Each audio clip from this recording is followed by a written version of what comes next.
Many do not believe that Windows 11 can run efficiently from an SD card. I'll tell you my experience.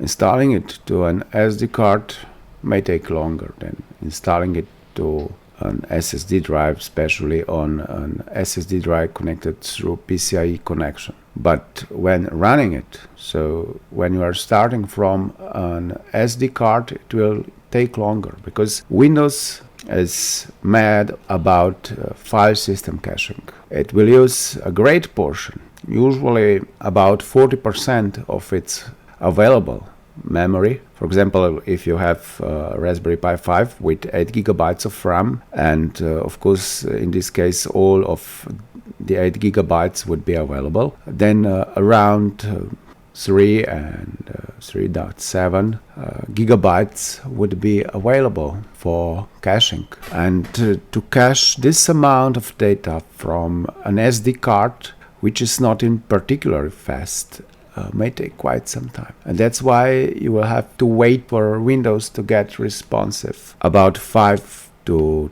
10 minutes. And afterwards, when you can also observe this process through Task Manager, and when you see that the system disk load is lessened and it goes towards 0, then you know that all the necessary data at the time had been cached.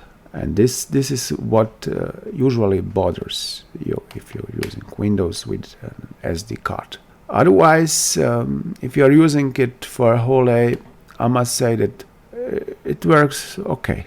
When you are starting a new application, you will again have to wait a little bit to load data from SD card, but nothing so specific.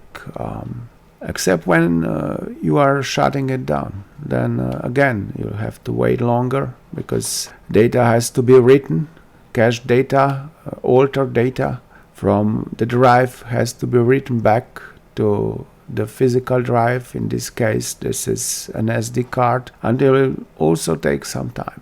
So if you have patience and if you don't want to waste money on buying SSD drive adapters for PCIe bus or buying SSD drives and USB adapters, controllers or whatever, then this is a good option. Maybe you can go for an SR104 compatible SD card and you can plug it into the socket on your Raspberry Pi board. I don't do it because I want to have multiple boot, and my Raspberry Pi is packed into a larger case, so this slot is not so easily accessible, but nevertheless it works also with USB to SD card adapter. It's a little bit slower still, but it also works for me. I like it. It doesn't crash if you obey these rules that I've told you. I've also been able to, for example, install Visual Studio 2022